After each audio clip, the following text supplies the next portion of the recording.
বাংলাদেশের বহু তরুণ প্রজন্মের সদস্য অনলাইনে কাজ করেন কিংবা করছেন কিংবা করার ইচ্ছে রয়েছে।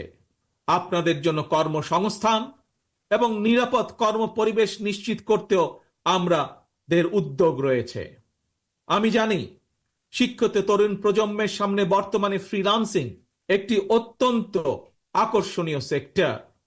দেশে এই মুহূর্তে প্রায় 10 লক্ষের মতন ফ্রিল্যান্সার আউটসোর্সিং এর মাধ্যমে $100 কোটি বেশি আয় করতে সক্ষম হচ্ছেন। আউটসোর্সিং এর সঙ্গে যুক্ত বেশ কিছু মানুষের সঙ্গে আমি কথা বলেছি। তারা জানিয়েছেন লেনদেনের জন্য বাংলাদেশে পেপাল, ওয়াইজ বা স্ট্রাইপের মতন আন্তর্জাতিক গেটওয়ে প্রতিষ্ঠান ব্যবহারের সুযোগ না থাকায় তাদের অর্জিত যে অর্থ সেটি দেশে আনা কষ্টকর হয়ে পড়ে। আমি মনে করি সবার আগে এই ধরনের যে সমস্যা, সেই সমস্যার সমাধান করা উচিত। প্রিয় উপস্থিতি, এই বিষয়টি নিয়ে আমি গত 1 দশক ধরে বেশ অনেকবার কথা বলে এসেছি। বিএনপি মনে করে প্রায়োরিটি বেসিসে দেশের IT entrepreneur, e commerce sector এবং ফ্রিল্যান্সারদের সুবিধায় পেপালের মতন আন্তর্জাতিক গেটওয়ে প্রতিষ্ঠান সুবিধা বাস্তবায়ন করা উচিত। বাংলাদেশে পেপাল সুবিধা নিশ্চিত করা গেলে, যার লক্ষ্য আমাদের রয়েছে, তাহলে লক্ষ লক্ষ ফ্রিল্যান্সারদের কাজের সুযোগ বাড়ার পাশাপাশি দেশে রেমিটেন্সের পরিমাণও বাড়বে ইনশাল্লাহ। প্রিয় তরুণ প্রজন্মের ভাই ও বোনেরা, প্রতিকারের চেয়ে প্রতিরোধী উত্তম। এই নীতির আলোকে দেশের জনগণের স্বাস্থ্যসেবা নিশ্চিত করা বিএনপির পরিকল্পনার আরেকটি গুরুত্বপূর্ণ অগ্রাধিকার। জনসচেতনার মাধ্যমে অনেক ধরনের রোগ থেকে নিজেদেরকে মুক্ত রাখা যায়।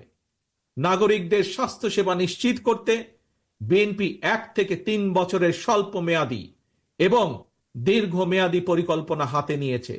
এর একটি অংশ হিসাবে প্রতিটি গ্রামে আমরা হেলথ কেয়ার ওয়ার্কার নিয়োগ দেওয়ার পরিকল্পনা নিয়েছি।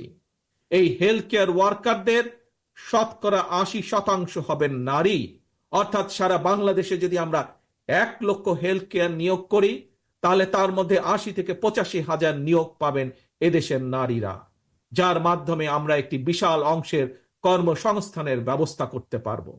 শুধু তাই নয়, এর পাশাপাশি জনগণের দোরগোড়ায় যাতে স্বাস্থ্যসেবা পৌঁছে দেওয়া যায়, জনগণকে যাতে দ্রুত স্বাস্থ্যসেবা দেওয়া যায়, সেই জন্য সরকারি এবং প্রাইভেট যে সেক্টর আছে, কিভাবে দুটিকে একত্রিত করে আমরা স্বাস্থ্যসেবা গড়ে তুলতে পারি, সেটির বিষয়ে আমরা বিশেষজ্ঞদের সাথে পরামর্শ করছি, আমরা সেটির বিষয়ে কাজ করছি।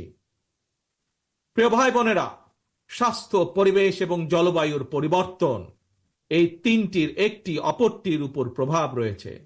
সুতরাং খাল খনন এবং বৃক্ষরোপণের বিষয়টিও বিএনপির অগ্রাধিকার তালিকায় রয়েছে।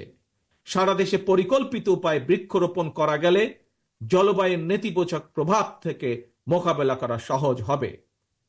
প্রায় আমরা পত্রিকার পাতায় দেখি যে বাংলাদেশের, বিশেষ করে ঢাকা শহরের যে বাতাস, সেটি বিশ্বের মধ্যে সবচাইতে যে খারাপ শহরগুলো তার 1-2টির মধ্যেই উঠানামা করছে। এবং শুধু তাই নয়, বৃক্ষরোপণ সহ আরো কিছু ক্লাইমেট পলিসি নির্ধারণের জন্য আমরা এরই ভিতরে কাজ শুরু করেছি বিশেষজ্ঞদেরকে সাথে নিয়ে। আমাদের লক্ষ্য থাকবে একটি নির্বাচিত সরকারের মেয়াদ যখন 5 বছর, 5 বছরের পরে 5 বছরের ভেতরে 25 থেকে প্রায় 30 কোটি বৃক্ষ রোপণ করা, এবং একই সাথে লক্ষ্য থাকবে সামগ্রিকভাবে দেশের যে তাপমাত্রা, সেটি 2 থেকে চেষ্টা করা 3 ডিগ্রি পর্যন্ত কমিয়ে নিয়ে আসা। প্রিয় ভাই বোনেরা, গণতন্ত্র পুনঃপ্রবর্তন করে স্বাধীনতার ঘোষক রাষ্ট্রপতি জিয়াউর রহমান এই দেশে উন্নয়ন উৎপাদনের রাজনীতি চালু করেছিলেন।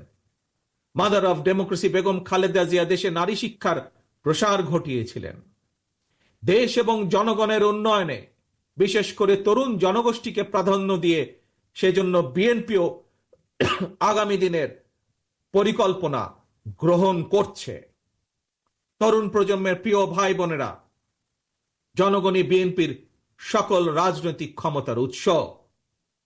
তাই আমরা সরকারে না থাকলেও একটি দায়িত্বশীল গণতান্ত্রিক রাজনৈতিক দল হিসাবে তরুণ প্রজন্মের সামনে দেশ এবং জনগণের উন্নয়নে বিএনপির নেওয়া যে বিস্তারিত কর্ম পরিকল্পনা, তার কয়েকটি অগ্রাধিকার কর্মসূচি আজ সংক্ষেপে আপনাদের সামনে আমি তুলে ধরলাম। প্রিয় ভাই বোনেরা, আগামী জাতীয় নির্বাচনে বিএনপি ইনশাআল্লাহ জনগণের রায় রাষ্ট্র পরিচালনার সুযোগ পেলে দেশ এবং জনগণের উন্নয়নে পর্যায়ক্রমিকভাবে দলের গৃহীত পরিকল্পনাগুলো বাস্তবায়ন করবে ইনশাআল্লাহ।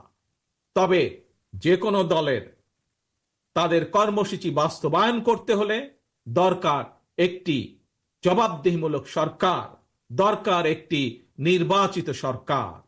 তবে আগামী জাতীয় নির্বাচন অনুষ্ঠান নিয়ে মনে হয় এরই ভিতরে টালবাহানা শুরু হয়েছে বা চলছে।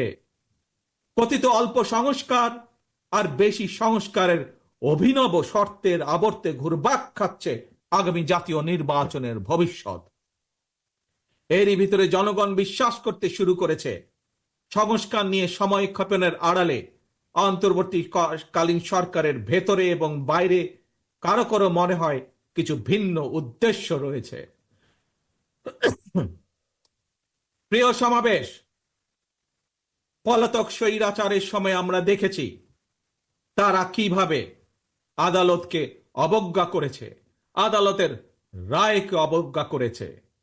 অত্যন্ত দুঃখের সাথে বলতে হয়, পলাতক স্বৈরাচারের পরে যেই সরকারের কাছে দেশের মানুষ আশা করেছিল যে আইনের প্রতি সম্মান থাকবে, আমরা দেখেছি আদালতের রায়ের প্রতি সম্মান না দেখিয়ে যারা ইশরাক হোসেনকে ঢাকা দক্ষিণের মেয়রের দায়িত্ব গ্রহণে বাধা সৃষ্টি করেছে, সেই স্বৈরাচারের সেই একই যে ঘটনা সেটির পুনরাবৃত্তি আমরা দেখতে পাচ্ছি।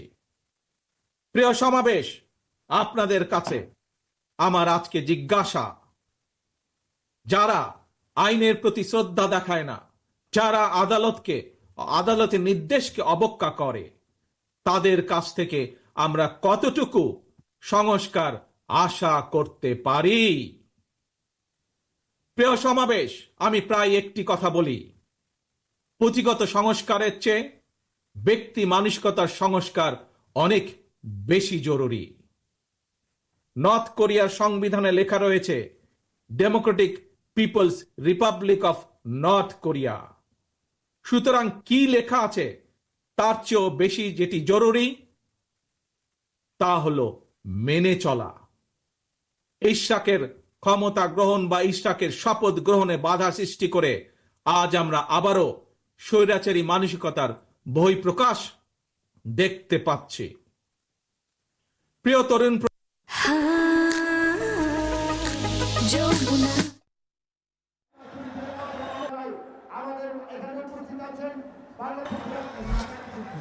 গণতান্ত্রিক আমি জনগণ এবং গণতন্ত্রের পক্ষে রাজনৈতিক দলগুলোকে দয়া করে প্রতিপক্ষ বানাবেন না।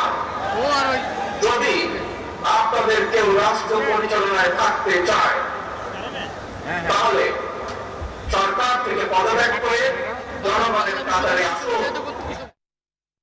গণতান্ত্রিক আমি জনগণ এবং গণতন্ত্রের পক্ষের রাজনৈতিক দলগুলোকে দয়া করে প্রতিপক্ষ বানাবেন না। যদি আপনাদের কেউ রাষ্ট্র পরিচালনায় থাকতে চায় তাহলে সরকার থেকে পদত্যাগ করে জনগণের কাতারে আসুন, নির্বাচন করুন। যদি ভবিষ্যতে নির্বাচনে জনগণের রায় পান তাহলে আবার সরকারের দায়িত্ব গ্রহণ করুন। প্রিয় তরুণ প্রজন্মের ভাই বোনেরা, গত 1.5 দশকে ভোটার তালিকায় প্রায় 3.5 কোটি ভোটার সংযুক্ত হয়েছেন, নতুন ভোটার সংযুক্ত হয়েছেন। এই নতুন ভোটাররা আজ পর্যন্ত একটি জাতীয় নির্বাচনেও ভোট দিয়ে তাদের নিজের পছন্দের প্রার্থীকে জনপ্রতিনিধি নির্বাচিত করার সুযোগ পায়নি। পরাজিত পলাতক স্বৈরাচারের কাছে মানুষের অধিকার প্রতিষ্ঠা কিংবা নির্বাচন কোনো গুরুত্বপূর্ণ কিছু ছিল না। সুতরাং সংস্কার ইস্যুর পাশাপাশি জাতীয় নির্বাচন অনুষ্ঠানের জন্য অন্তর্বর্তীকালীন সরকারের দৃশ্যমান প্রস্তুতি নেওয়া উচিত বলে আমরা বিশ্বাস করি বা আমরা মনে করি। প্রিয় সমাবেশ, অতীতে বিভিন্ন সময় এই বাংলাদেশে তত্ত্বাবধায়ক সরকার নিরপেক্ষ নির্বাচন অনুষ্ঠিত করেছে এবং প্রত্যেকটি ক্ষেত্রে আমরা দেখেছি তত্ত্বাবধায়ক সরকার 3 মাসের মধ্যেই সফলভাবে জাতীয় নির্বাচন অনুষ্ঠান সম্পন্ন করেছে। সুতরাং অতীতে এই বাংলাদেশে রেকর্ড রয়েছে 3 মাসের মধ্যে জাতীয় নির্বাচন অনুষ্ঠিত করা সম্ভব। কিন্তু আজ আমরা দেখছি 10 মাস পার হয়ে গেল, অন্তর্বর্তীকালীন সরকার নির্বাচনের দিনক্ষণ ঘোষণা করছে না। আমরা ফ্যাসিবাদ মুক্ত বাংলাদেশে জনগণের সরাসরি ভোটে জনগণের কাছে জবাবদিহিমূলক, জনগণের কাছে দায়বদ্ধ একটি সরকার দ্রুত দেখতে চায়। অন্তর্বর্তীকালীন সরকারের প্রতি আহ্বান, আগামী ডিসেম্বরের মধ্যেই জাতীয় নির্বাচন অনুষ্ঠিত হতে হবে। আবারও আমরা বলতে চাই, আগামী ডিসেম্বরের মধ্যেও জাতীয় নির্বাচন অনুষ্ঠিত হবে। নতুন প্রজন্মের প্রিয় ভাই বোনেরা, আজকের এই সমাবেশ, প্রিয় দেশবাসী, আগামী ডিসেম্বরের মধ্যে আপনারা জাতীয় নির্বাচন অনুষ্ঠান যাতে অনুষ্ঠিত হয় তার প্রস্তুতি নিতে শুরু করুন। কারা রাষ্ট্র পরিচালনা করবে, কারা আপনাদের প্রতিনিধি হবে, জাতীয় নির্বাচনে আপনারা ভোট দিয়ে আপনাদের সেই প্রতিনিধিকে আপনারা নির্বাচিত করবেন। প্রিয় সমাবেশ, শহীদ রাষ্ট্রপতি জিয়ার সৈনিক দেশনেত্রী বেগম খালেদা জিয়ার কর্মীদের প্রতি আহ্বান জানিয়ে বলতে চাই, আপনারা জনগণের কাছে যান, তাদের প্রত্যাশা জানার চেষ্টা করুন, তাদের প্রত্যাশা বোঝার চেষ্টা করুন, জনগণের মন জয় করুন। কারণ জনগণই বিএনপির সকল রাজনৈতিক ক্ষমতার উৎস। প্রিয় দেশবাসী, প্রিয় সমাবেশ, প্রিয় ভাই বোনেরা, এবার আমি আপনাদের সামনে একটি ছোট্ট স্লোগান তুলে ধরতে চাই। মন দিয়ে দয়া করে সবাই শুনবেন। প্রথমে আমি স্লোগানটি বলবো, মন দিয়ে শুনবেন। তারপরে দ্বিতীয়বার আবারও আমি বলবো, তখন দয়া করে সকলে আমার সামনে স্লোগানটি আপনারা একই সাথে বলবেন। দিল্লি নয়, পিন্ডি নয়, নয় অন্য কোন দেশ, সবার আগে বাংলাদেশ। প্রিয় সমাবেশ বলুন, প্রিয় দেশবাসী বলুন, দিল্লি নয়, পিন্ডি নয়, নয় অন্য কোন দেশ, সবার আগে বাংলাদেশ। আল্লাহ হাফেজ। বাংলাদেশ জিন্দাবাদ, বাংলাদেশ জাতীয়তাবাদী দল জিন্দাবাদ।